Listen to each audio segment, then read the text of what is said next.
Hello viewers, welcome to BRK news. నేను మీ Fatima. So ఈరోజు మన స్టూడియోలో అయితే ఉన్నారు.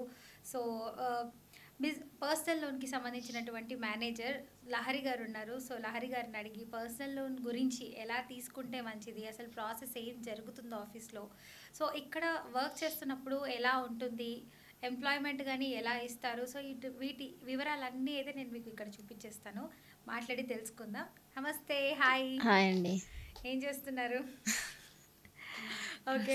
సో మీరు డిజీ లోన్స్లో ఎన్ని ఇయర్స్ నుంచి వర్క్ చేస్తున్నారు? 3 ఇయర్స్ నుంచి మేడం. 3 ఇయర్స్ నుంచి. 3.5 ఇయర్స్ అవుతుంది. 3.5 ఇయర్స్. ఓకే. 3.5 ఇయర్స్ అంట. సో ఇంకా అడుగుదాం క్వశ్చన్స్. ఓకే. సో 3.5 ఇయర్స్ నుంచి అంటున్నారు. సో ఇక్కడ వర్కింగ్ ఎన్విరాన్మెంట్ ఎలా ఉంటుందండి? బాగుంటుంది మేడం, చాలా బాగుంటుంది. మనకు అందరు సపోర్టివ్గా ఉంటారు. మనకి ఏది కాదనకుండా, మనకి రాదు అనకుండా ఎవరికి అడిగినా చెప్తా ఉంటారు. చాలా బాగుంటుంది. ఓకే. సో బాగుంటుంది అంటున్నారు. It's okay. సో మీరు జాయిన్ అయినప్పుడు మీ రోల్ ఏంటండి? నేను ఫస్ట్లో వచ్చినప్పుడు అప్లికేషన్స్ రాసేదాన్ని మేడం. కస్టమర్కి కాల్ చేసి అప్లికేషన్స్ రాసేదాన్ని. నెక్స్ట్ వాళ్ళని పిలిపించి పక్కన కూర్చోబెట్టి వెరిఫికేషన్ వాళ్ళ ద్వారా తీసుకొని మీరు ఫిలప్ చేయడం. అవును. తర్వాత ఆ ప్రాసెస్ అయిపోయాక మళ్ళీ నేను లాగిన్స్కి షిఫ్ట్ అయ్యాను. లాగిన్స్ చేశాను. తర్వాత under writing team, under writing టీమ్కి వచ్చాను మేడం. ఇప్పుడు అండర్ రైటింగ్ టీంలో ఉన్నాను. ఒక్కొక్క స్టేజ్ నుంచి ఫస్ట్ ఎలా ఉంటుంది, తర్వాత ఏ చైన్ లింకప్ సిస్టమ్, తర్వాత వీటన్నిటి చూసుకునే పర్సన్ ఎవరు, మళ్ళీ ఆ స్టేజ్కి కూడా వచ్చేసారు మీరు. అవును మేడం. ఓకే. సో అప్పటి నుంచి మరి ఇప్పుడు ప్రెసెంట్ ఏం చేస్తున్నారండి? Under writing team madam. Under writing team. Okay. అంటే ప్రాసెస్ లాగిన్స్ తర్వాత చూసుకోవాలి మేము. మేనేజర్ సేల్స్ మేనేజర్తో మాట్లాడి ఇది లోన్ అవుతుందా లేదా, వెరిఫికేషన్ అయిపోయిందా, కేసు అనేది క్లియర్గా ఉందా, ఎలిజిబిలిటీ వస్తుందా కనుక్కొని మేము సేల్స్ మేనేజర్తో మాట్లాడి శాంక్షన్ తెప్పించుకుంటాం. ఓకే. అది మా రోల్. సో పర్సనల్ లోన్ అని అంటున్నారు కదా, పర్సనల్ లోన్ అన్నది మీరు ఏ కైండ్ ఆఫ్ కేటగిరీ పీపుల్కి ఇస్తారండి? అంటే లైక్ సాలరీడ్ పీపుల్ ఉండాలా, లేకపోతే సెల్ఫ్ ఎంప్లాయ్మెంట్ వాళ్ళకి ఇస్తారా, లేకపోతే ఎలా ఇస్తారండి మీరు? అన్ని ప్రోడక్ట్స్ ఉన్నాయి మేడం మా దాంట్లో. మేము చేసేది అయితే సాలరీడ్ ఎంప్లాయ్ వాళ్ళకి. అవును. సెల్ఫ్ ఎంప్లాయిడ్ కూడా ఉంది. తీసుకోవడానికి కుదురుతుందా పర్సనల్ లోన్? మేడం కుదురుతుంది. ఉంది వేరే ప్రోడక్ట్, అది కూడా మా పర్సనల్ లోన్లో వేరేది ఉంది. సాలరీడ్ ఎంప్లాయిడ్కి ఇస్తాం మేము. ఓకే. సో ఇప్పుడు సాలరీడ్ ఎంప్లాయ్ అంటున్నారు, మ్యాక్సిమం ఎంత లిమిట్ వరకు మీరు ఇస్తారండి సాలరీడ్ ఎంప్లాయ్కి? 50K to 1 crore వరకు మేడం. ఓకే. 50K నుంచి 1 crore వరకు. 1 CR. అంటే ఇప్పుడు మీరు చెప్పినట్టు లైక్ ఒక 1 year ఎంప్లాయ్, 1 yearగా వర్క్ చేస్తున్న ఎంప్లాయ్ కూడా ఇస్తారా ఒక కంపెనీలో? లేటెస్ట్ 3 months ఉండాలి madam compulsory. Okay. Pay slips తీసుకుంటారా? పే స్లిప్స్ తీసుకుంటాం. 1 year పర్లేదు అయినా కానీ ప్రీవియస్ కంపెనీ పే స్లిప్స్ తీసుకొని, relieving letter, present company offer letter తీసుకొని దాని ప్రకారంగా చెయ్యొచ్చు. సో అంటే ఇప్పుడు మీ దాంట్లో ఇంట్రెస్ట్ ఇట్లాంటివన్నీ ఉంటాయి కదండి personal loans? Rate of interest ఎలా ఉంటుందండి?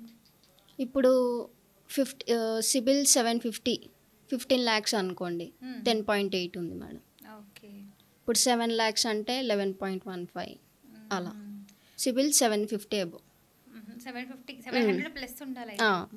ఓకే. సో సిబిల్ అయితే 750 ప్లస్ ఉండాలంట. 700 అయినా ఓకే, ఎలిజిబుల్ ఉంటారు కదా? Okay madam. ఓకే, ఎలిజిబుల్ కూడా ఉంటారంటండి. సో 750 అంటున్నారు. ఇప్పుడు కొంతమంది ఎలా అంటే అండి, ఇప్పుడు పర్సనల్ లోన్స్ అంటే ఇప్పుడు సడన్లీ ఇంట్లో పెద్దవాళ్ళకి ఏమవుతుందో తెలీదు. అంటే ఎవరికైనా వైఫ్ అండ్ హస్బెండ్లో కావచ్చు, పిల్లలకి కావచ్చు, లేకపోతే అత్తయ్య మావయ్యలు ఉంటారు. సో వాళ్ళకి ఎవరైనా పెద్దవాళ్ళలో హార్ట్ ప్రాబ్లమ్స్, లేకపోతే యాక్సిడెంట్ కేసెస్, లేకపోతే ఇంకేదైనా మేజర్ ఇంటర్నల్గా ఏమైనా డ్యామేజ్ అయ్యో హాస్పిటలైజ్డ్ అవుతూ ఉంటారు. సో అలాంటి వాళ్ళు కూడా ఇక్కడ పర్సనల్ లోన్స్ అన్నది తీసుకోవచ్చు మేడం. ఇస్తారా పర్సనల్ లోన్స్ ఇస్తాం. ఓకే. లేదంటే ఇంకొంతమంది పేరెంట్స్ ఎలా అంటే, అరే కూతురికి పెళ్లి చేయాలి, మన దగ్గర కొంచెమే ఉంది అమౌంట్, గోల్డ్ వరకు వస్తుంది అని అనుకుంటారు, మ్యారేజ్ కోసం చూస్తుంటారు, ఇప్పుడు మ్యారేజ్ అంటే మామూలు విషయం కాదు. ఇప్పుడు 10-15 lakhs పెట్టందే మనకి మ్యారేజ్ అనేది తొందరగా కంప్లీట్ అవ్వదు. సో అలాంటప్పుడు 10-15 lakhs కావాలని చెప్పి కొడుకో కూతురో వర్క్ చేస్తూ ఉంటారు కదా, లేవంటే వాళ్ళు అదే ఫాదర్ వర్క్ చేస్తున్నో వాళ్ళు లోన్స్ తీసుకోవాలి, పర్సనల్ లోన్స్ అని అనుకుంటారు. సో అలాంటి వాళ్ళు కూడా ఈ పర్సనల్ లోన్ తీసుకోవడానికి ఎలిజిబిలిటీ ఉందా? ఉంటుంది మేడం, ఉంటుంది. ఎలిజిబిలిటీ అంటే ఎలా తీసుకోవచ్చు వాళ్ళు? ఎంత నుంచి ఎంత వరకు ఉంటుంది లిమిట్? వాళ్ళ ఎలిజిబిలిటీ ప్రకారం ఓకే, వాళ్ళ శాలరీ చూసి ఎలిజిబిలిటీ ఎంత వస్తుందో, ఎంతవరకు వస్తుందో అంతే ఇస్తాం. హౌస్ రెనోవేషన్కైనా, marriage purpose, medical emergency, personal use. ఇంకోటి ఏంటంటే అండి, ఇప్పుడు హౌస్ కన్స్ట్రక్ట్ చేసుకొని ఉంటారు కదా, సో రెనోవేషన్ లాగా కావాలి అని చెప్పి అమౌంట్ తక్కువ పడతాయి. ఇల్లు అంటే మామూలు విషయం, అది ఈజీలీ 25 నుంచి 75 lakhs వరకు అవుతుంటుంది. సో అలా కూడా కన్స్ట్రక్టింగ్ చేసుకోవడానికి రెనోవేషన్ లాగా కూడా మనకి యూజ్ ఉంటుందా పర్సనల్? ఇస్తాం మేడం, హౌస్ రెనోవేషన్కి కూడా ఇస్తాం. అంటే హౌస్ రెనోవేషన్ అంటే ఇది ఎలా ఉంటుంది, దీని లిమిట్? సేమ్ ఎలిజిబిలిటీ ప్రకారమే ఎంత వస్తుందో ఫస్టే తనకి చెప్పేస్తాం కదా మనం, ఇంత వస్తుంది సార్ మీరు హౌస్ రెనోవేషన్కి అనుకుంటున్నారు, మరి ఇంత వస్తుంది ఎలిజిబిలిటీ, ఓకే అయితే ఇస్తాము. ఓకే, సో ఇంకా ఏమేమి డాక్యుమెంట్స్ తీసుకుంటారండి పర్సనల్ లోన్? లైక్ సెల్ఫ్ ఎంప్లాయిడ్కైనా సాలరీడ్ ఎంప్లాయిడ్కైనా ఇలా మ్యారేజ్ చేయాలని అనుకుంటుంటారు సార్ కదా, సో అలాంటి వాళ్ళకి, హాస్పిటలైజ్డ్ అయినటువంటి వాళ్ళకి, ఇలా ఈ టైప్ ఆఫ్ కేటగిరీ పీపుల్ వాళ్ళకి అసలు ఏమేమి బేసిక్ డాక్యుమెంట్స్ అవసరం అండి లోన్ కోసం? KYC, pay slips, okay, latest 3 months banking, ID card, form 16. ఇప్పుడు బిజినెస్ లోన్ అంటే ఐటీఆర్స్ అలాంటివి కావాలి మేడం, మ్యాండేటరీ. ఇవైతే మ్యాండేటరీ. ఓకే, సో ఇప్పుడు చాలా మంది పర్సనల్ లోన్స్ కావాలని చెప్పి తీసుకుంటారు, తీసుకొని దాంతో బిజినెస్ పెట్టుకోవడం చేస్తుంటారు. అలా బిజినెస్ పెట్టుకోవచ్చు? లేదు మేడం, లేదు. ఆ ప్రోడక్ట్ ఉంది, అది వేరే ప్రోడక్ట్, మా దాంట్లోకి రాదు, వేరే ప్రోడక్ట్ ఉంది. ఆల్ టైప్స్ ఆఫ్ ప్రోడక్ట్స్ ఉన్నాయి. బిజినెస్ లోన్ అని సపరేట్గా ఉంటుంది. ఓ, బిజినెస్ కోసం కావాలంటే బిజినెస్ లోన్ తీసుకోవచ్చు. అవునవును, సపరేట్గా ఉంది. బిజినెస్ లోన్ అనేది కూడా సపరేట్గా ఉంది. అసలు ఇంకా ఏమేమి లోన్స్ ఉన్నాయండి? మీరు ఒక్కొక్కటి మెల్లమెల్లగా చెప్తున్నారు. ఆల్మోస్ట్ ఆల్ ప్రొడక్ట్స్ ఉన్నాయి మేడం. క్రెడిట్ కార్డ్స్ ఉన్నాయి, business loans, housing loans, mortgage, auto loans, car అన్నీ ఉన్నాయి madam. Gold loans, gold loans అన్నీ ఉన్నాయి. ఇంకేంటండి, వీళ్ళ దగ్గర ఇన్ని లోన్స్ అవైలబిలిటీ ఉన్నాయి. సో జస్ట్ మీరు నాకు ఇలా బిజినెస్ లోన్ కావాలి, పర్సనల్ లోన్ కావాలంటే సార్ కంటెంట్ ఇది అన్న మ్యాటర్ చెప్తే మీరు ప్రతిదీ ప్రొవైడ్ చేసేస్తారు. అవును మేడం. ఓకే, ఇక్కడ కాకపోయినా లొకేషన్స్లలో కూడా ఉన్నారు, కోఆర్డినేట్ చేసి మేము చేపిస్తాము. ఓకే, అంటే మీరు ఓన్లీ లైక్ చాలా మంది మేనేజర్స్ ఉన్నారు పాన్ ఇండియా లెవెల్స్లో వర్క్ చేస్తూ ఉంటారు, అంటే బయట లొకేషన్స్ కూడా. సో మీరు కూడా ఎక్స్టీరియర్ లొకేషన్స్ ఏవేవైతే ఉన్నాయో సో అక్కడ వాళ్ళు కూడా, ఫర్ ఎగ్జాంపుల్ అరుణాచల్ ప్రదేశ్ అని, లేదంటే జమ్మూ కాశ్మీర్ అని, సో కాశ్మీర్ నుంచి కన్యాకుమారి వరకు ఉన్నాయి కదా branches. So Kashmir to Kanyakumari వరకు అంటే అక్కడ ఉన్న ప్లేసెస్ అన్నీ కొంతమంది ఉంటాయి. ఇప్పుడు నా ఫ్రెండే కన్యాకుమారిలోనే ఉండొచ్చు, తను ఇట్లనే చెప్తాను, ఇలా డీజీ లోన్స్ సో ఇక్కడ బాగుంటుంది, సో ఇన్ని ఇస్తున్నారు ఫెసిలిటీస్ అని చెప్పి. తను ఓకే నీకు ఆల్రెడీ తెలుసు కదా, సరే నేను ట్రై చేస్తాను, ఒకసారి కనుక్కో దీని డీటెయిల్స్ అని అంటారు కదా. సో అప్పుడు డీజీ లోన్స్కి సంబంధించి నేను తనకు చెప్తాను. మరి తను ఇక్కడికి వచ్చి చేసుకోవాలంటే పాసిబుల్ ఉంటుందా? అక్కడ కూడా చేయొచ్చు కదా మేడం. చేయొచ్చు. అంటే తను ఇక్కడ స్టేట్ కాదు కదా, తెలంగాణ కాదు కదా, తన ఎక్స్టీరియర్ కదా, అంటే కన్యాకుమారి ఇలా కదా, మరి అక్కడి నుంచి లైక్ హౌస్ కానీ ఏరియాస్ మారిపోతాయి కదండి, మరి అక్కడి నుంచి ఇక్కడికి పాసిబుల్ అవుతుందా లోన్స్ తీసుకో? అక్కడ లొకేషన్స్ అక్కడ ఉన్నారు, అక్కడ లొకేషన్ లో కూడా ఉన్నారు, అక్కడ నుంచి చేపిస్తాము. ఓకే, మీ టీం మెంబర్ ఎవరైనా అంతే.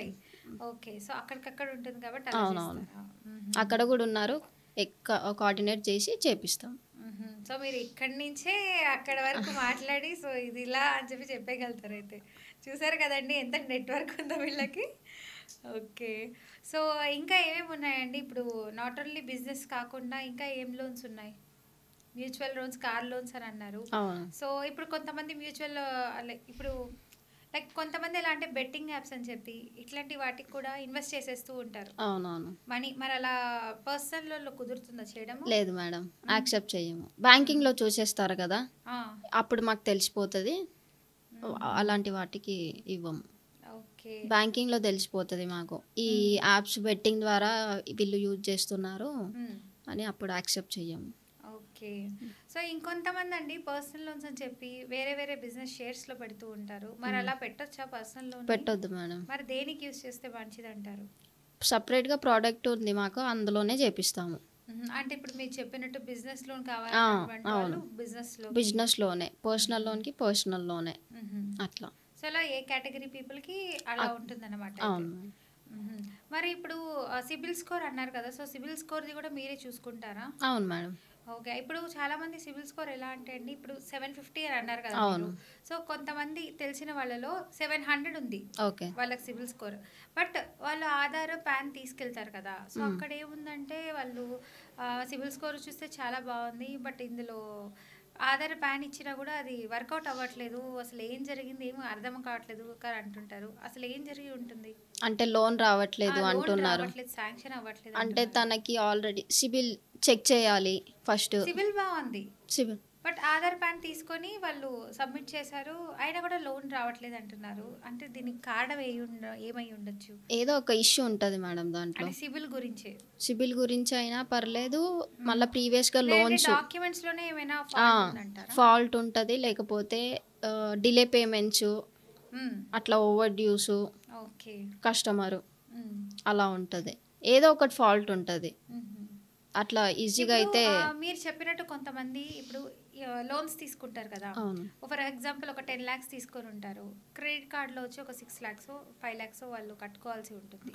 ఈ 10 lakhs ఆల్రెడీ ఇక్కడ మీ దగ్గర లోన్ తీసుకుంటున్నారు అనుకుందాం ఎగ్జాంపుల్ గా, క్రెడిట్ కార్డులో కూడా ఒక 6 lakhs ఉన్నాయి. మరి ఇది అదే అంటే వాళ్ళకి ఇంట్రెస్ట్ ఎక్కువ అయిపోద్ది కదా, ఇది సెపరేట్ అది సెపరేట్. అదేదో క్రెడిట్ కార్డులోదే ఇప్పుడు ఈ డిజి లోన్స్లో వాళ్ళు ఎగ్జాంపుల్గా కన్వర్ట్ చేసేసారు అనుకోండి, అలా కుదురుతుందా కన్వర్ట్ చేసుకోవడానికి? అంటే క్రెడిట్ కార్డుది అమౌంట్ పర్సనల్ లోన్కి పేమెంట్ చేయడం అంటున్నారా? కన్వర్ట్ చేసుకుని ఈఎంఐ లాగా చేసుకుంటారు కదా మేడం, క్రెడిట్ కార్డ్ ఈఎంఐ లాగా పే చేయొచ్చు. అంటే ఈ 10 lakhs లోనే ఈ 6 lakh కూడా కలిపేస్తే 16 lakh అయిపోతుంది కదా, ఇందులోనే కన్వర్ట్ చేసుకొని చేసుకోవచ్చా? క్రెడిట్ కార్డ్ అయితే ఈఎంఐ లాగా పే చేయొచ్చు, ఈఎంఐ లాగా కన్వర్ట్ చేసుకుంటారు. సారీ, అదే ఏదో బీటీ ట్రాన్స్ఫర్ అంటూ ఉంటారు, బ్యాలెన్స్ ట్రాన్స్ఫర్. ఓకే. ఎక్స్టర్నల్ ఇప్పుడు హెచ్డిఎఫ్సి ఉంది అనుకోండి, ఎక్స్టర్నల్ ఐసిఐసిఐ. ఇప్పుడు ఐసిఐసిఐ హెచ్డిఎఫ్సికి బ్యాలెన్స్ ట్రాన్స్ఫర్ అంటే క్లోజ్డ్, అలా బ్యాలెన్స్ ట్రాన్స్ఫర్ పెట్టుకోవచ్చు మేడం. ఇప్పుడు చాలా మంది సిబిల్ లో ఇష్యూస్ వస్తాయి కదా, ఇప్పుడు మీరు చెప్పినట్టు కొన్ని పాండమిక్ సిచ్యువేషన్స్ అన్నారు కదా, సో ఇప్పుడు మనకి మళ్ళీ కోవిడ్ రాబోతుంది అని అంటున్నారు. అంటే ఒకప్పుడు అయితే వచ్చింది 2020 కోవిడ్, చాలా మంది చనిపోయారు, సో కట్టలేక లోన్స్ కూడా చాలా మంది ప్రాబ్లం అయితే ఫేస్ చేశారు. సో ఈసారి కూడా ఈ వైరస్ అనేది మళ్ళీ వచ్చేస్తుంది అంటారు, మళ్ళీ లాక్డౌన్ ఉండొచ్చు ఉండకపోవచ్చు. బట్ ఈ పాండమిక్ సిచ్యువేషన్ మళ్ళీ కనుక వస్తే అప్పుడు లోన్స్ ఇవన్నీ పేయబుల్ అన్నది తగ్గిపోద్ది కదా, లేట్ అవుతుంది. అది మినిమం 3 months తీసుకోవచ్చు, 6 months తీసుకోవచ్చు. మరి అలాంటప్పుడు పర్సన్ ఎలా అండి సర్వైవ్ అవ్వడం? లైక్ అర్థం కాలేదు అంటే లైక్ ఇప్పుడు కోవిడ్ వచ్చింది కదండి, కోవిడ్ చాలా మంది పేమెంట్ కట్టలేక, సో అలాంటి వాళ్ళ తర్వాత కూడా కట్టుకునేంత తర్వాత చేసుకోవచ్చు మేడం. కానీ ఏంటంటే మన బ్యాంకింగ్లో చెక్ బౌన్సెస్ పడతాయి. ఇట్లా ఇప్పుడు 7th ఈఎంఐ ఉంది, ఇప్పుడు 7th మీకు ఈఎంఐ ఉంది, ఆ లోపు పే చేయలేదు, మళ్ళీ తర్వాత పే చేశారు, కానీ అప్పుడు మీకు ఇన్సఫిషియెంట్ ఫండ్స్ అని పడుతుంది, చెక్ బౌన్స్ పడుతుంది. చాలా మంది ఇలా కట్టలేక చెక్ బౌన్సెస్ పడుతున్నాయి, మళ్ళీ వీళ్ళు తీసుకుందా అంటే సిబిల్ స్కోర్ తగ్గిపోతుంది. ఇన్ కేస్ వాళ్ళు పేమెంట్స్ కనుక కట్టేశారనుకోండి, మరి అప్పుడు వాళ్ళ సిబిల్ స్కోర్ పెరగడానికి ఛాన్సెస్ ఉంటాయా? ఇప్పుడు క్లోజ్డ్, ఇప్పుడు వాళ్ళు పేమెంట్ చేసేస్తారు కదా, ఇక ప్రూఫ్స్ ఇస్తే మేము కరెక్ట్గా ప్రాపర్ డాక్యుమెంట్స్తో ప్రూఫ్స్ ఇస్తే నేను అవును ఇప్పుడు ప్రాపర్గా మీరు పేమెంట్ చేసేసారు అని మాకు ప్రూఫ్స్ ఇస్తే కరెక్ట్గా చెక్ చేసుకొని మేము ఇస్తాము, ప్రాపర్గా ఉంది అంటేనే, అంతే. సో ఇట్లాంటి ఏమైనా ఇష్యూస్ వచ్చున్నాయా మీ దగ్గరికి? వచ్చాయి మేడం, వచ్చాయి. చెక్ బౌన్సెస్ ఉన్నాయి, చూసాము, మాట్లాడి క్లియర్ చేయించాము కూడా, అలాంటివి కూడా ఉన్నాయి. సో అంటే ఇప్పుడు ఇంకొకటి అండి, చాలా మంది కస్టమర్స్, నేను కొంతమంది ఫీడ్బ్యాక్ కూడా తీసుకున్నాను, వాళ్ళు ఎలా అంటే ఇప్పుడు బయట మీకు కాంపిటీషన్గా ఇప్పుడు మన డీజీ లోన్స్ ఎలా ఉందో అలాగే వేరే వాళ్ళు వేరే లోన్ కంపెనీ వాళ్ళు ఉంటారు బయట మార్కెట్లో. సో వాళ్ళు వీళ్ళు అంటే ఇద్దరు కాంపిటీటర్స్, బట్ కస్టమర్స్ అన్నది డిజి లోన్స్‌లోనే ఎందుకు లోన్స్ తీసుకుంటున్నారు? అసలు అంత అట్రాక్ట్ ఏముంది ఇక్కడ? సర్వీస్ అనేది బాగా ఇస్తాం మేడం మేము. హ్మ్. ఏదైనా కోఆర్డినేట్ బాగా చేస్తాము. ఓకే. ఆల్ సో, లొకేషన్స్‌లో డే ఉన్నాయి. 1 నుంచి కస్టమర్ వచ్చి డాక్యుమెంట్ సబ్మిట్ చేసిన తర్వాత తర్వాత నుంచి కూడా మీరు అవును. అందుబాటులో ఉండి అవునవును. వాళ్ళకి ఏ ఎంక్వైరీస్ వచ్చినా మీరు ఏ చూసుకుంటారంటారా? టైం అన్నా పర్లేదు. హ్మ్. మేము మాట్లాడి మేము చేపిస్తాము. ఓకే. నైస్ అండి. అయితే సర్వీస్ బాగా ఇస్తారు. సో, అవును. అందుకని మీకు కస్టమర్స్ అట్రాక్ట్ అయ్యి వస్తున్నారంటారు. అవును madam. Okay. So, next coming to మీ గురించే నేను అడగబోతున్నాను. సో, ఆఫీస్ గురించి అయితే మంచి ఇన్ఫర్మేషన్ అయితే ఇచ్చారు. సో, ఇక్కడ మేనేజ్మెంట్ అంతా ఎలా ఉంటుందండి? చాలా బాగుంటది మేడం. హ్మ్. ఎన్విరాన్మెంట్ అనేది చాలా బాగుంటది. హుహు. సో, మీరు డే 1 జాయినింగ్‌కి హ్మ్. ఇప్పుడు కరెంట్‌లీ వర్క్ చేస్తున్న లహరి గారికి డిఫరెన్స్ ఏమైనా ఉందా? అప్పటినుంచైనా కష్టపడతాను మేడం. ఇప్పుడు కూడా కష్టపడతాను. హ్మ్. బాగా చేస్తాను. హ్మ్. సపోర్టివ్ అనేది బాగుంది. హ్మ్. చాలా బాగుంటది. అంటే ఇప్పుడు చాలామంది ఇప్పుడు మీరు వర్క్ చేస్తున్నారు కాబట్టి మీకు ప్రెషర్స్ ఉంటాయి గదా! అవునవును. సో, మరి ఆ ప్రెషర్స్ అన్నీ మీరు ఎలా బ్యాలెన్స్ చేస్తున్నారు? వర్క్ చేసినా కానీ చేయనట్టే అనిపిస్తది మేడం. అదేంటి? అదంతే ఇంకా. చూసారా వ్యూవర్స్, వర్క్ చేసినా కూడా చేసినట్టు ఉండదంటున్నారు. ఓకే. సో, ఇంత మంచి ఎన్విరాన్మెంట్‌లో ఉంటున్నారు. ఓకే. మీకు మరి హాలిడేస్ అవన్నీ పబ్లిక్ హాలిడేస్ అవి ఇస్తారా? ఇస్తారు మేడం. ఎలా ఉంటుంది? మరి ఇక్కడ ఇస్తారు. సండేస్ లీవ్స్ ఇవన్నీ ఉంటాయా? సండే అంటే హాలిడేనే. ఎలా అంటే చాలా బయట మార్కెట్‌లో కొంతమంది ఎలా అంటే హాలిడే ఉన్నా కూడా ఆఫీస్‌కెళ్ళి వర్క్ చేస్తారు. ఆ! అదేంటి అంటే మా టార్గెట్స్ కంప్లీట్ కాలేదు అంటారు. సో, అలాగా మీకు కూడా ఇట్లా అవును. ఏమైనా ఉంటుందా? చెయ్యొచ్చు మేడం. మాకు కూడా టార్గెట్స్ ఉంటాయి. హ్మ్. ఒక్కొక్కసారి సండే పెడతారు. క్యాజువల్ లీవ్స్ ఉంటాయి. హ్మ్. సండే అయితే హాలిడే ఇస్తారంటున్నారు. ఇస్తారు. ఓకే. సో, ఇంకా కమింగ్ టు ఫెస్టివల్స్. ఇప్పుడు గణేష్ చతుర్థి అని చెప్పి, సంక్రాంతి అని, దసరా అని సో, ఇలా పెద్ద పెద్ద పండుగలుంటాయి. సో, ఆ! అప్పుడు కూడా మీకు లీవ్స్ అవన్నీ ఇస్తారా? లేదు సంక్రాంతి ఇస్తారు. హ్మ్. మళ్ళీ సెలబ్రేషన్స్ అనేటివి కూడా ఉంటాయి. హుహు. ఆ! ముందు రోజు సెలబ్రేషన్స్ అంట. పక్క రోజు హాలిడే అంట. ఇంకే చాలా బాగుంటుంది ఇది కంపెనీ. స్పేషియస్‌గా వర్క్ చేసుకోవచ్చు ఫ్రీడమ్‌గా. చాలా ఫ్రీడమ్ కూడా అలానే ఉంటది మేడం. ఓకే. నైస్ అండి. చాలా చక్కగా చెప్పారు మీరు డిజిలోన్స్ గురించి. సో, చూసారు కదండీ ఎంత చక్కగా చెప్పారో. సో, ఇంకా మీకు ఏమైనా డౌట్స్ ఉంటే పర్సనల్ లోన్స్ గురించి సో, కింద మాకు కమెంట్ రూపంలో తెలుపగలరు. సో, కమెంట్స్‌లో చూసుకొని ఆ క్వెషన్స్ నేనైతే అడిగేయడం అయితే జరుగుతది. సో, మీకు ఆన్సర్ అనేది ఇలా వచ్చేస్తుంది ఈ వీడియోలో. Thank you. Thank you madam.